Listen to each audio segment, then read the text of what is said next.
Welcome student. We start new point endothermic and exothermic process and reaction. विद्यार्थी मित्र हो, आज आपण नवीन मुद्दा घटक शिकणार आहोत. उष्माग्राही आणि उष्मादायी प्रक्रिया व अभिक्रिया. Heat is absorbed and given away in various process and reactions.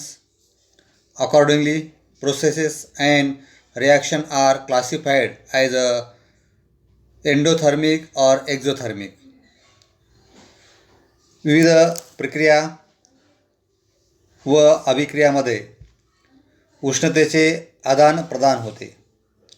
त्यावरून प्रक्रिया व अभिक्रियांचे दोन प्रकार पडतात. ते म्हणजे उष्माग्राही व उष्मादायी.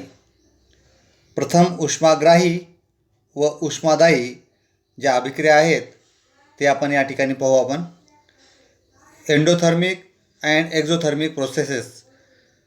Heat from outside is absorbed during some physical changes. For example, melting of ice, dissolution of potassium nitrate in water. Therefore, these are endothermic process. बघा, या ठिकाणी बर्फ वितळणे, पोटॅशियम नायट्रेट पाण्यात विरघळणे हे भौतिक बदल घडून येताना बाहेरील उष्णता वापरली जाते. त्यामुळं या उष्माग्राही प्रक्रिया आहेत.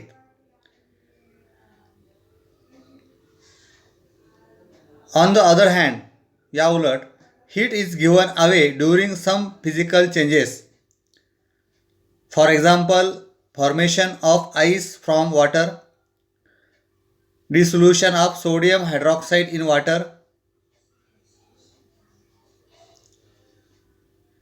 Therefore, these are exothermic process. हे भौतिक बदल घडून येताना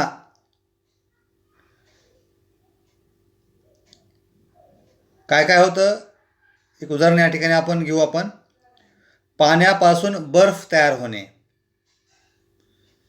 सोडियम हायड्रॉक्साईड पाण्यात विरघळणे हे भौतिक बदल घडून येताना उष्णता बाहेर फेकली जाते. त्यामुळं ह्या उष्मादायी प्रक्रिया आहेत. सहज सल्फ्युरिक आम्लाचे पाण्याने विरलीकरण करण्याच्या प्रक्रियेत खूप मोठ्या प्रमाणामध्ये उष्णता बाहेर फेकली जाते. त्यामुळं सहज सल्फ्युरिक आम्लात पाणी ओतले असता पाण्याचे तात्काळ बाष्पीभवन होऊन अपघात संभवतो. हे टाळण्यासाठी आवश्यक तितके पाणी काच पात्रात घेऊन त्यात थोडे थोडे सल्फ्युरिक ॲसिड ओतून ढवळतात.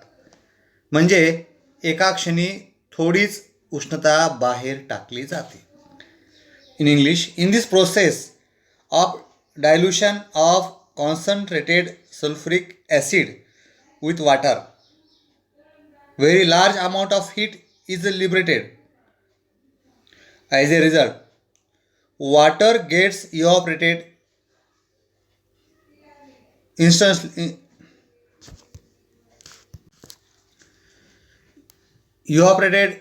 instantaneously if it is poured into the concentrated sulfuric acid, which may cause an accident. To avoid this, required amount of water is taken in a glass container and small quantity of concentrated sulfuric acid at a time is added with a stirring. Therefore, only a small amount of heat is liberated at a time. बघा, या ठिकाणी सहज sulphuric आम्लाचं पाण्याने विरलीकरण करण्याच्या प्रक्रियेमध्ये खूप मोठ्या प्रमाणामध्ये उष्णता बाहेर टाकली जाते. म्हणजे सल्फ्युरिक ॲसिडचं विरलीकरण म्हणजे पाणी टाकून त्याची जी शक्ती आहे, समजा म्हणून आपल्या सोप्या भाषेत, ती कमी करायची. पण हे करत असताना मोठ्या प्रमाणामध्ये उष्णता बाहेर टाकली जाते. त्यामुळं सहज सल्फ्युरिक आम्लात पाणी ओतले असता पाण्याचे तात्काळ बाष्पीभवन होऊन अपघात संभवतो. म्हणजे मोठ्या प्रमाणामध्ये उष्णता बाहेर पडून तिथं काम करणाऱ्या व्यक्तीच्या प्राणावर बेतू शकतं. हे टाळण्यासाठी आवश्यक तितके पाणी काच पात्रात घेऊन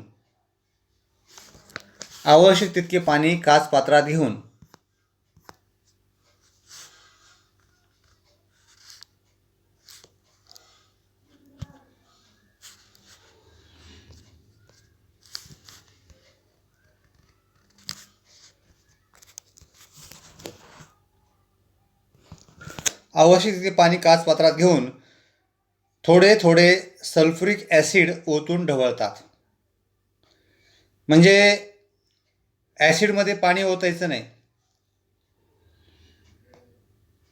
पाण्यामध्ये ॲसिड दमानं ओतायचं. आपण जर ॲसिडमध्ये पाणी ओतलं तर ते वेगानं ॲसिड बाहेर येऊ शकतं, उष्णता बाहेर पडू शकते. हे टाळण्यासाठी पाण्यामध्ये ॲसिड दमानं ओतायचं आणि ढवळायचं काचखांडीनं. म्हणजे थोडी थोडी उष्णता बाहेर टाकली जाते. धोका, अपघात होण्याची शक्यता राहत नाही. To carry out endothermic and exothermic process, उष्माग्राही व उष्मादायी प्रक्रिया करणे, त्यासाठी आपल्याला ट्राय धिस करून पहामध्ये एक छोटासा प्रयोग या ठिकाणी दिलेला आहे, तो समजून घेऊ आपण या ठिकाणी.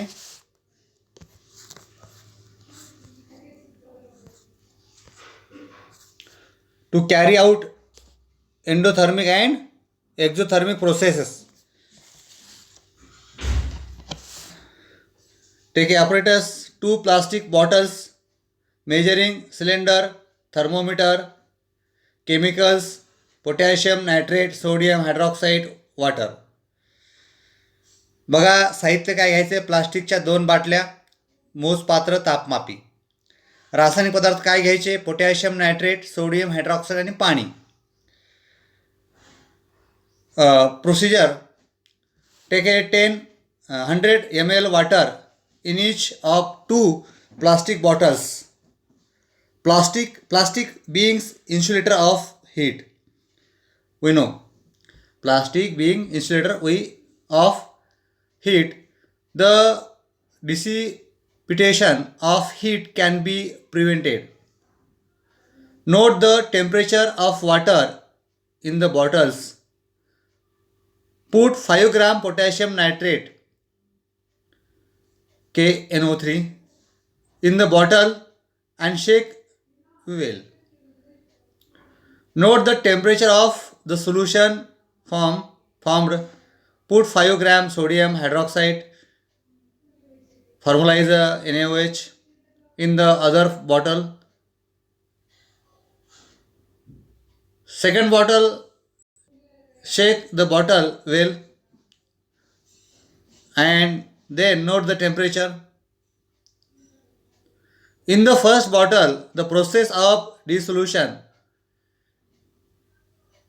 of potassium nitrate took place, while in the second bottle, the process of dissolution of sodium hydroxide took place.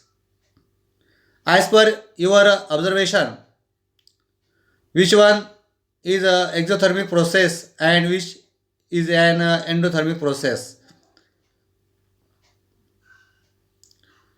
During the process of the dissolution of KNO3 potassium nitrate in water, heat from the surroundings is absorbed, and therefore the temperature of the resulting solution is less. The process in which heat is absorbed from the outside is called the endothermic process. When the solid sodium hydroxide is dissolved in water, heat is given out, and therefore the temperature increases. The process in which heat is given out are called exothermic process. बघा, इथं हा छोटासा जो प्रयोग आहे ह्याच्यामध्ये प्लास्टिकच्या 2 बाटल्यामध्ये प्रत्येकी 100 ml पाणी घ्या. किती पाणी? 100 ml पाणी.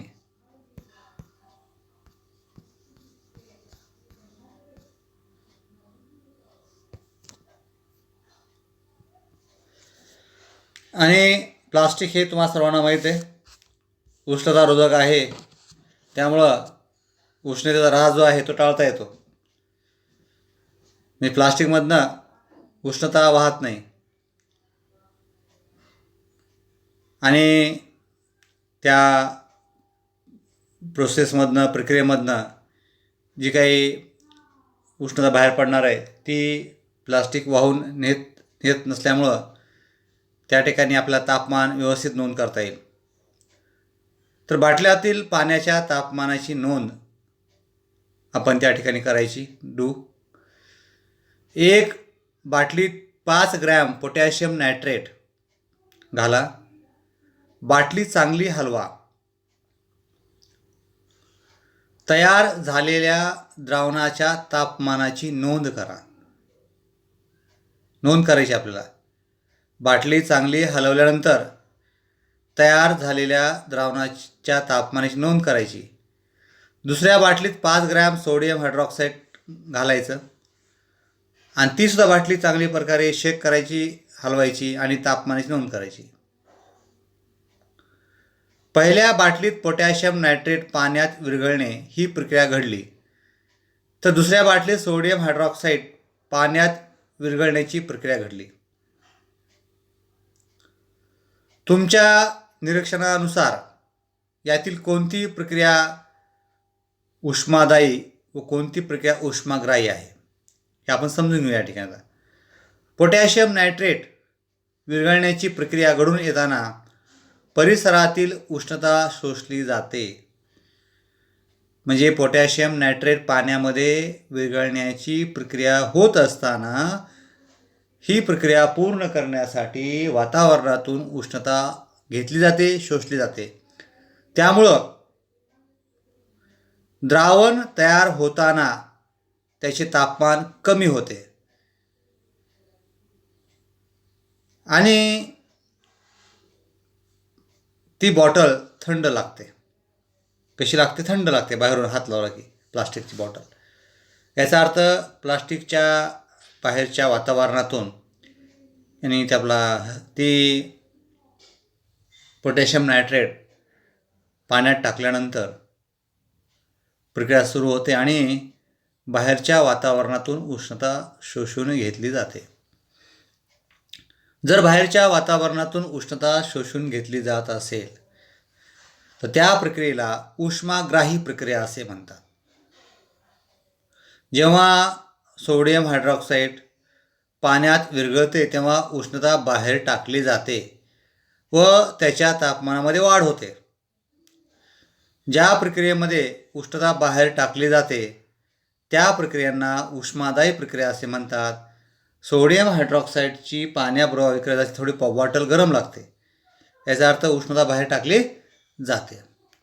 एंडोथर्मिक अँड एक्झोथर्मिक रिॲक्शन्स, उष्माग्राही व उष्मादायी अभिक्रिया.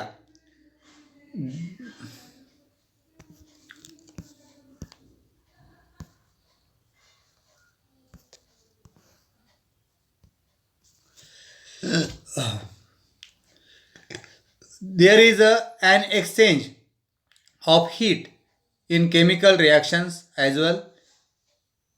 Accordingly, some chemical reactions are exothermic while some other are endothermic. During exothermic chemical reactions, heat is given away when reactants are transformed into the products, while during endothermic chemical reaction, heat is either absorbed from the surroundings or has to be supplied continuously from outside. बघा रासायनिक अभिक्रियेमध्ये सुद्धा ज्या ज्या रासायनिक अभिक्रिया घडतात त्याच्यात सुद्धा उष्णतेची देवाणघेवाण म्हणजे उष्णता घेतली जाते किंवा उष्णता बाहेर टाकली जाते. त्यानुसार काही रासायनिक अभिक्रिया उष्मादायी तर काही उष्माग्राही असतात.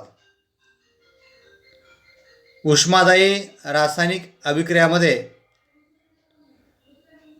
अभिक्रियाकारकांचे रूपांतर उत्पादितामध्ये होताना उष्णता बाहेर टाकली जाते, तर उष्माग्राही अभिक्रियेमध्ये अभिक्रियाकारकांचे रूपांतर उत्पादितामध्ये होताना परिसरातून उष्णता शोषली जाते किंवा बाहेरून उष्णता सतत द्यावी लागते. बघा या ठिकाणी डबल सांगतोय मी. रासायनिक अभिक्रिया होत असताना कोणतीही रासायनिक अभिक्रिया होत असताना कोणतीही एकतर उष्णता घेतली जाते किंवा उष्णता बाहेर टाकली जाते. त्यानुसार काही रासायनिक अभिक्रिया उष्मादायी तर काही उष्माग्राही. उष्माग्राही रासायनिक अभिक्रियेमध्ये अभिक्रियाकारकाचे रूपांतर उत्पादितामध्ये होताना उष्णता बाहेर टाकली जाते, तर उष्माग्राही अभिक्रियामध्ये अभिक्रियाकारकांचं रूपांतर उत्पादितेमध्ये होताना परिसरातून उष्णता घेतली जाते किंवा उष्णता द्यावी लागते. आता या ठिकाणी काही उदाहरण दिलेली आहेत बघा. Some examples are here. Calcium carbonate plus heat. It comes from calcium oxide and carbon dioxide is a endothermic reaction. Second reaction is a calcium oxide plus water. It comes from calcium hydroxide plus heat. This reaction is a exothermic reaction. बघा या ठिकाणी calcium कार्बोनेटला उष्णता दिली असता calcium oxide व carbon dioxide मिळतं, तयार होतं. ही जी अभिक्रिया आहे ही अभिक्रिया उष्माग्राही अभिक्रिया आहे. मी या ठिकाणी ही अभिक्रिया परत वाचतो. कॅल्शियम कार्बोनेट प्लस हीट च्यापासून कॅल्शियम ऑक्साईड आणि कार्बन डायऑक्साईड मिळते. ही अभिक्रिया उष्माग्राही अभिक्रिया आहे. दुसरी अभिक्रिया आहे कॅल्शियम ऑक्साईड बरोबर पाण्याची अभिक्रिया केली असता त्या ठिकाणी काय मिळतं आपल्याला, कॅल्शियम हायड्रॉक्साईड मिळतं आणि उष्णता बाहेर पडते. ही अभिक्रिया कशी आहे, उष्मादायी अभिक्रिया आहे असं आपण या ठिकाणी म्हणू शकतो आपण.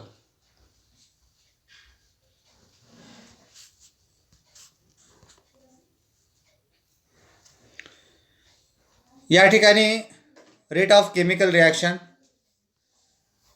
म्हणजेच रासायनिक अभिक्रियेचा दर. कॅन यू टेल याच्यामध्ये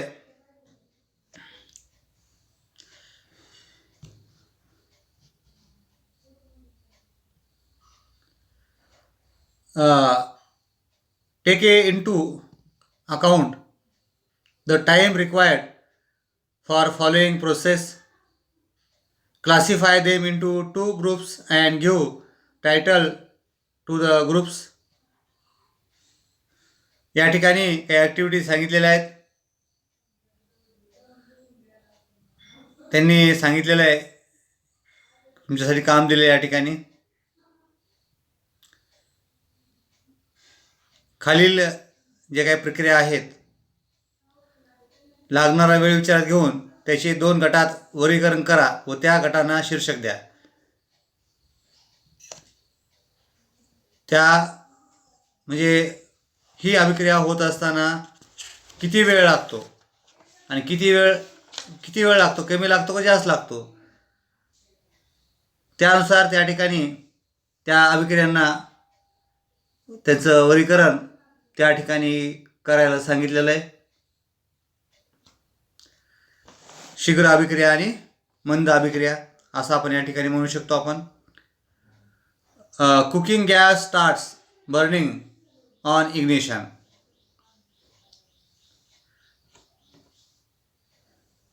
second is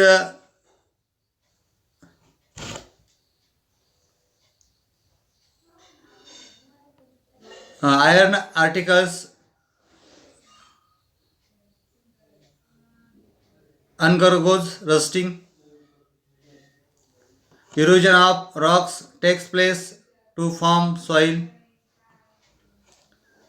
Fourth is alcohol is formed on mixing yeast in a glucose solution under proper condition.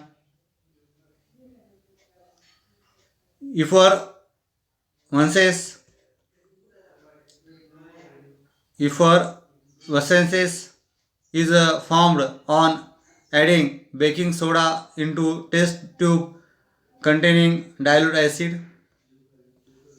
And last is a white precipitate is formed on adding dilute sulfuric acid to barium chloride solution.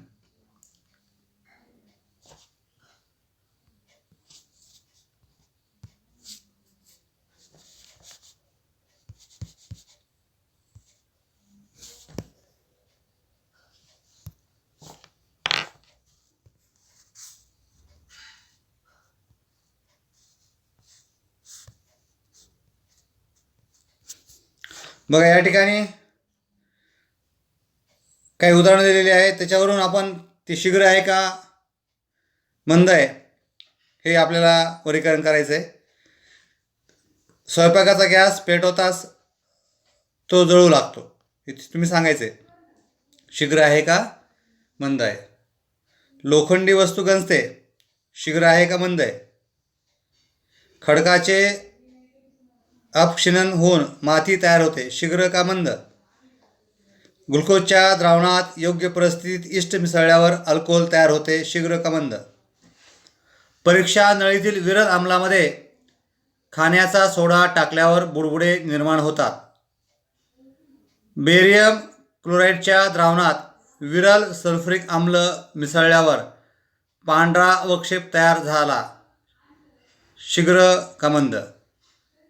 तर या ठिकाणी ह्या ज्या अभिक्रिया आहेत, काही अभिक्रिया ज्या आहेत ज्या शॉर्ट टाईममध्ये कंप्लीट होतात, तर काही रॅपिडली कंप्लीट होतात, काही जलद गतीने तर काही मंद गतीनं होतात. या ठिकाणी it can be seen from the above examples that some reactions are completed in a short time, that is occur rapidly, while some other require long time for completion, that is occur slowly.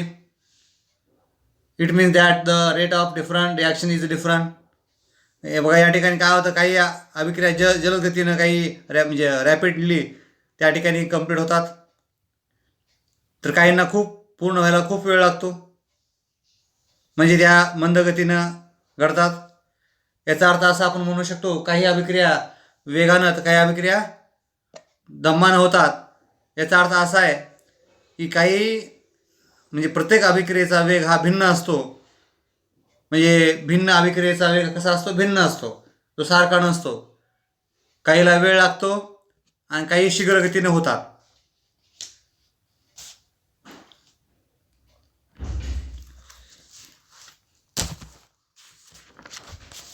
The same reaction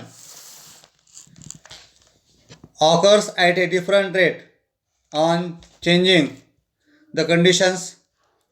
For example, during winter long time is required for setting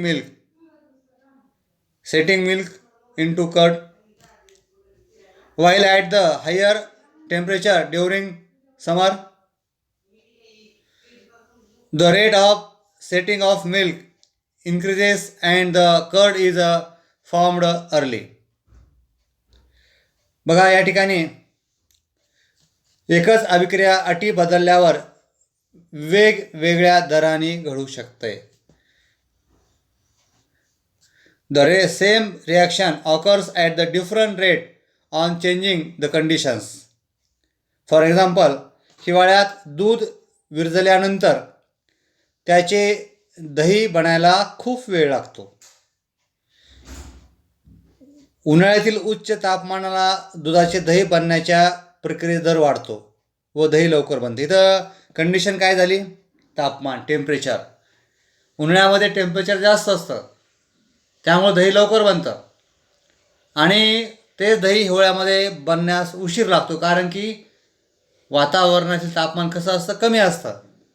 म्हणजे या ठिकाणी आपण असं म्हणू शकतो, एकच अभिक्रिया पण कंडिशन बदलली, परिस्थिती बदलली, अटी बदलल्या की दर बदलतो, असं आपण या ठिकाणी म्हणू शकतो.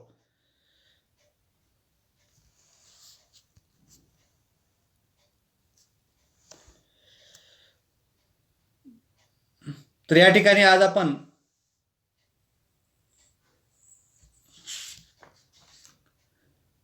एंडोथर्मिक अँड एक्झोथर्मिक रिॲक्शन जे आहे त्याच्याविषयी माहिती आपण घेतलेली.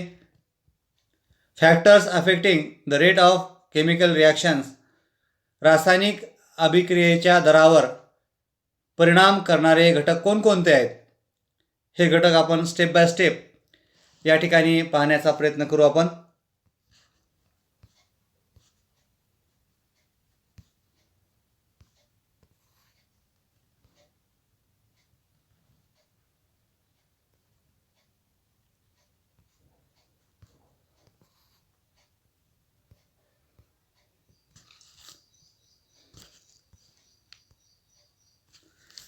Factors affecting the rate of chemical reaction.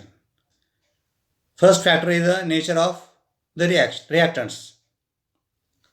अभिक्रियाकारकाचं स्वरूप. Let us see the reaction of the metals aluminum and zinc with dilute hydrochloric acid. On reaction of both aluminum and zinc with dilute hydrochloric acid H2, gas is liberated and water soluble salt of these metals are formed. However, the reaction of aluminum metal takes place faster as compared to zinc metal. The nature of the metal is responsible for this difference. Aluminum is more reactive than zinc. Therefore, the rate of reactions of aluminum with the hydrochloric acid is higher than that of zinc. Nature or reactivity of reactants influences the rate of chemical reaction. बघा या ठिकाणी अभिक्रियाकारकाचं स्वरूप जे आहे हे अतिशय महत्त्वाचं आहे. एखादी अभिक्रिया पूर्ण होण्यासाठी त्या अभिक्रियाकारकाचं स्वरूप कसं आहे हे अतिशय महत्त्वाची बाब आहे. आपण या ठिकाणी ॲल्युमिनियम आणि जस्त या दोन धातूची विरल हायड्रोक्लोरिक आम्लाबरोबर अभिक्रिया केल्यास काय होतं हे आपण समजून घेऊ. आपण ॲल्युमिनियम आणि झिंक जस्त या दोन्हीची विरल हायड्रोक्लोरिक आम्लाबरोबर अभिक्रिया होऊन H2 वायू मुक्त होतो आणि या धातूचे पाण्यात विद्राव्य असे क्षार तयार होतात. परंतु झिंक धातूच्या तुलनेत ॲल्युमिनियमची धातूची आम्लाबरोबर अभिक्रिया जलद होते. म्हणजे या ठिकाणी ॲल्युमिनियम धातू जो आहे तो आम्लाबरोबर पटकन रिॲक्ट करतो झिंकच्या तुलनेत. आता हा दर त्या कशामुळे वाढलेला आहे ॲल्युमिनियमचा? तर ॲल्युमिनियम धातूचं स्वरूप वेगळं आहे. ॲल्युमिनियम व झिंकपेक्षा जास्त ॲल्युमिनियम हा झिंकपेक्षा जास्त अभिक्रियाशील आहे, रिॲक्टिव्ह आहे. म्हणून हायड्रोक्लोरिक आम्लाबरोबर ॲल्युमिनियमच्या अभिक्रियेचा दर झिंक बरोबरील अभिक्रियेपेक्षा कसा आहे? जास्त आहे. म्हणून पटकन ॲल्युमिनियम बरोबर अभिक्रिया होऊन हायड्रोजन वायू पटकन लिबरेट होतो, बाहेर पडतो. अभिक्रियाकारकाचं स्वरूप किंवा अभिक्रियाशीलता रासायनिक अभिक्रियांच्या दरावर परिणाम करते. तर हा एक मुद्दा या ठिकाणी आहे. दुसरा मुद्दा जे आहे, साईज ऑफ पार्टिकल्स ऑफ रिॲक्टंट्स, अभिक्रियाकारकांचा कणांचा आकार. हा मुद्दा आपण नंतरच्या तासिकेमध्ये आपण घेऊ. तर या ठिकाणी आपण थांबू.